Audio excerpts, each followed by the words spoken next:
Ketegaran hati menjadi pemicu terjadinya atau diizinkannya perceraian antara suami dan istri. Saudara-saudari, ketegaran hati adalah suatu sikap dasar yang ada dalam diri seseorang yang membuat orang itu cenderung menutup diri, berpegang teguh atau kekeh dengan pola pikirnya sendiri, sulit untuk mendengarkan orang lain, apalagi untuk berdialog, menemukan solusi bersama atas persoalan suami istri yang sedang terjadi, dan kebaikan bersama akhirnya tidak tercipta. Dalam nama Bapa dan Putra dan Roh Kudus, amin.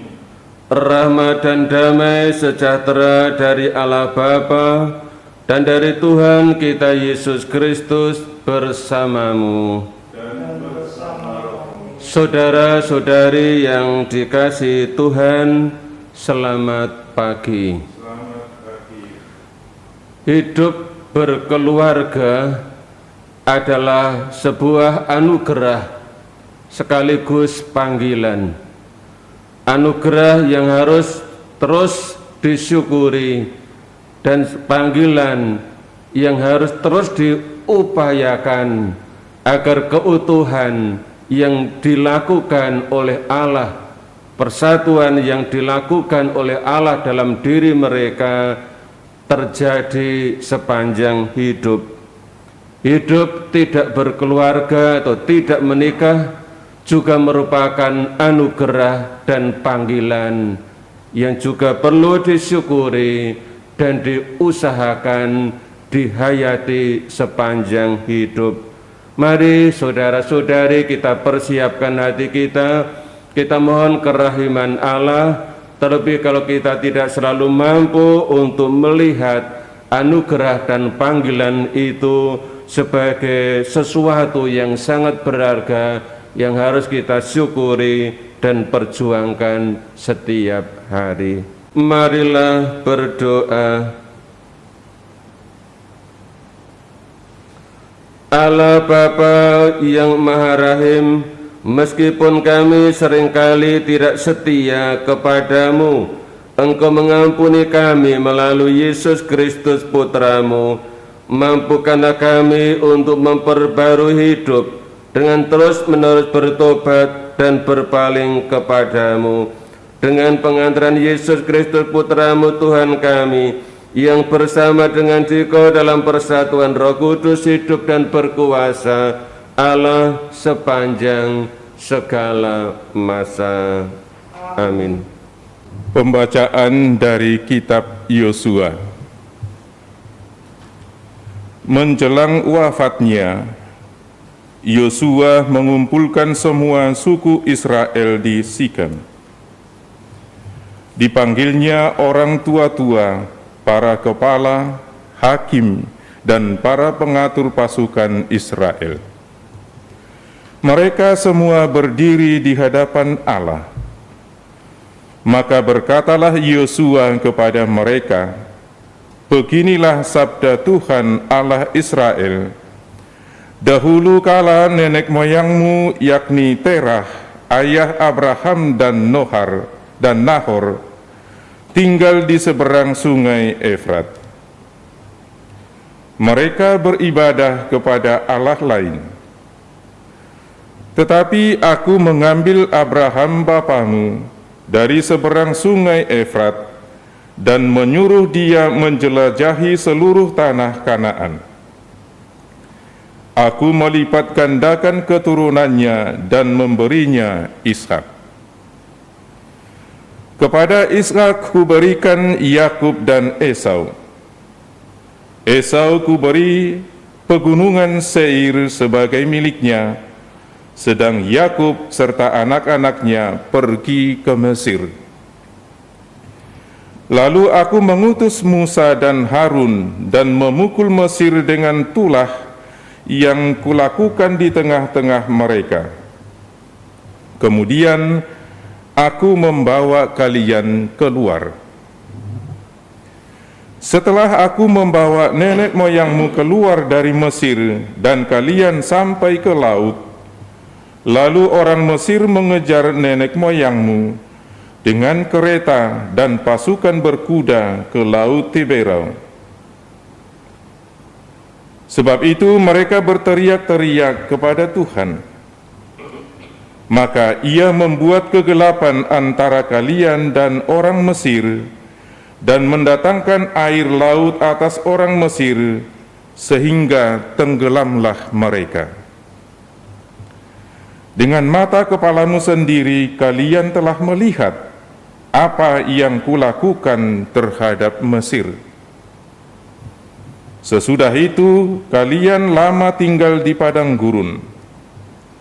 Aku membawa kalian ke negeri orang Amori yang diam di seberang sungai Yordan, dan ketika mereka berperang melawan kalian, mereka kuserahkan ke dalam tanganmu, sehingga kalian menduduki negerinya, sedangkan mereka kupunahkan dari hadapanmu.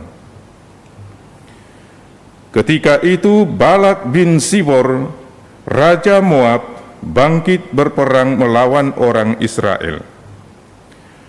Disuruhnya memanggil Bileam bin Beor untuk mengutuki kalian. Tetapi aku tidak mau mendengarkan Bileam, sehingga ia pun malahan memberkati kalian. Demikianlah aku melepaskan kalian dari tangan Balak. Setelah kalian menyeberangi sungai Yordan dan sampai ke Yeriko, maka para warga kota itu berperang melawan kalian, dan juga orang Amori, orang Feris, orang Kanaan, orang Het, orang Girgasi, orang Hewi, dan orang Yebus. Tetapi mereka semua kuserahkan ke dalam tanganmu. Kemudian aku melepaskan tabuhan mendahului kalian, dan binatang-binatang ini menghalau mereka dari depanmu, seperti aku telah menghalau kedua raja Amori. Sungguh, bukanlah pedangmu dan bukan pula panahmu yang menghalau mereka. Demikianlah kuberikan kepadamu negeri yang kalian peroleh tanpa bersusah payah, dan kota-kota yang kalian duduki tanpa membangunnya. Juga kuberikan kepadamu kebun-kebun anggur dan kebun-kebun zaitun yang kalian makan buahnya, meskipun bukan kalian yang menanamnya. Demikianlah sabda Tuhan. Syukur kepada Allah. Bersyukurlah kepada Tuhan sebab Ia baik. Kekal abadi kasih setianya.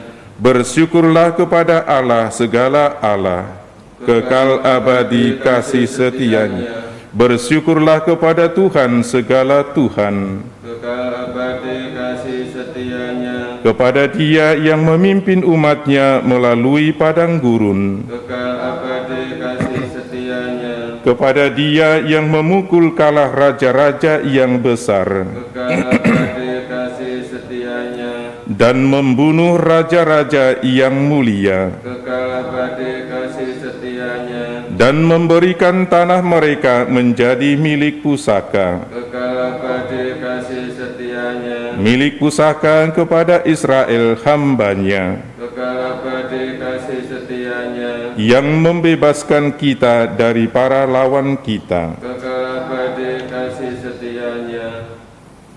Haleluya, haleluya, haleluya,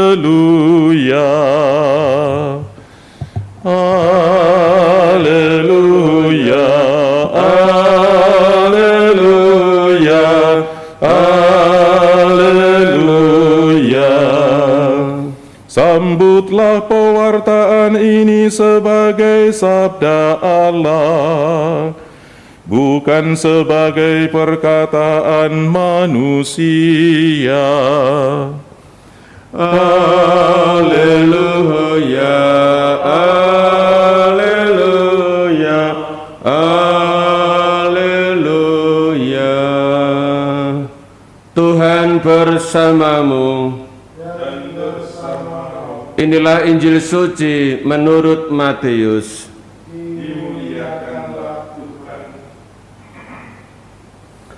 Pada suatu hari datanglah orang-orang Farisi kepada Yesus untuk mencobai Dia. Mereka bertanya, apakah diperbolehkan orang menceraikan istrinya dengan alasan apa saja? Yesus menjawab, tidakkah kalian baca bahwa Ia yang menciptakan manusia sejak semula menjadikan mereka pria dan wanita, dan Ia bersabda, sebab itu pria akan meninggalkan ayah dan ibunya dan bersatu dengan istrinya, sehingga keduanya itu menjadi satu daging. Demikianlah mereka itu bukan lagi dua, melainkan satu.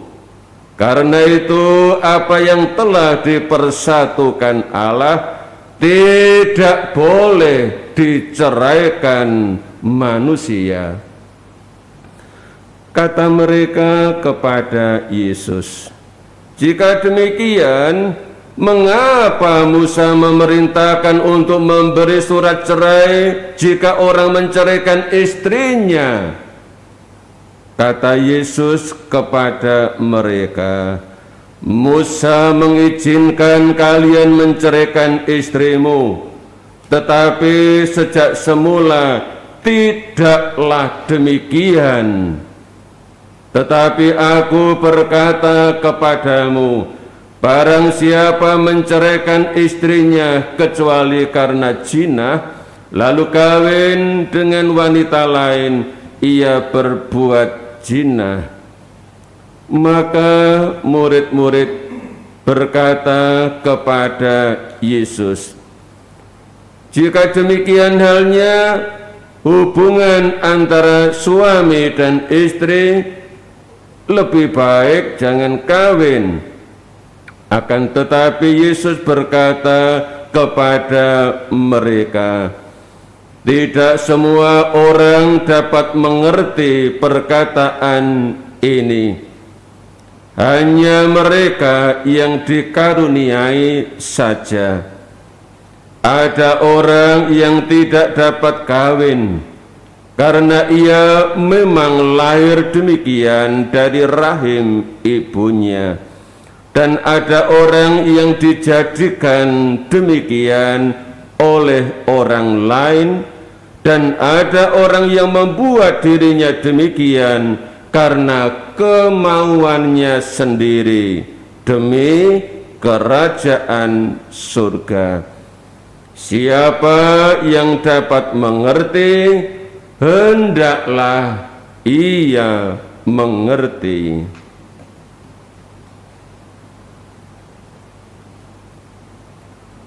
Demikianlah sabda Tuhan. Terpujilah Kristus. Saudara-saudari yang dikasihi Tuhan, pada zaman Musa, perceraian diizinkan karena ketegaran hati mereka. Ketegaran hati menjadi pemicu terjadinya atau diizinkannya perceraian antara suami dan istri. Saudara-saudari, ketegaran hati adalah suatu sikap dasar yang ada dalam diri seseorang yang membuat orang itu cenderung menutup diri, berpegang teguh atau kekeh dengan pola pikirnya sendiri, sulit untuk mendengarkan orang lain, apalagi untuk berdialog, menemukan solusi bersama atas persoalan suami istri yang sedang terjadi, dan kebaikan bersama akhirnya tidak tercipta. Berlawanan dengan ketegaran hati, ada satu keutamaan yang penting yang menunjung keutuhan suami istri dan kesatuan di antara mereka dan kesatuan dalam keluarga. Keutamaan ini disebut kelemah lembutan. Dalam kelemah lembutan selalu terbuka adanya kesediaan diri untuk mendengarkan orang lain, untuk berdialog dengan orang lain, dengan pasangan hidupnya. Ada kesediaan untuk saling memahami, saling mengerti, bahkan juga untuk saling mengakui kesalahannya, sehingga terjadilah rekonsiliasi dan damai yang tercipta. Saudara-saudari yang dikasihi Tuhan, dalam kehidupan keluarga, juga dalam kehidupan bersama, mari kita usahakan, mari kita kembangkan, mari kita hayati keutamaan kelemah lembutan ini yang bertentangan dengan ketegaran hati. Begitu pentingnya keutamaan kelemah lembutan dalam kehidupan bersama, maka Rasul Paulus dalam suratnya kepada jemaat di Kolose bab 3 ayat 12, Paulus katakan, kenakanlah kelemah lembutan. Amin. Santa Maria Kusuma Karmel, marilah berdoa. Allah Bapa yang Maha Setia, Engkau telah menyegarkan kami melalui santapan suci ini. Kami mohon berilah rahmat kesetiaan bagi umat-Mu yang Kau panggil untuk hidup berkeluarga, agar mereka dapat menjadi saksi-saksi sejati akan kasih setiamu yang kekal abadi. Semoga kelak kami semua Kau satukan pula dalam naungan terang abadimu di surga dengan pengantaran Kristus Tuhan kami. Amin. Tuhan bersamamu. Semoga Allah yang Maha Kuasa memberkati saudara-saudari, para pasangan suami istri, dan segenap anggota keluarga, juga kita semua, dalam nama Bapa dan Putra dan Roh Kudus. Amin. Saudara-saudari, hiduplah dalam damai. Misa sudah selesai.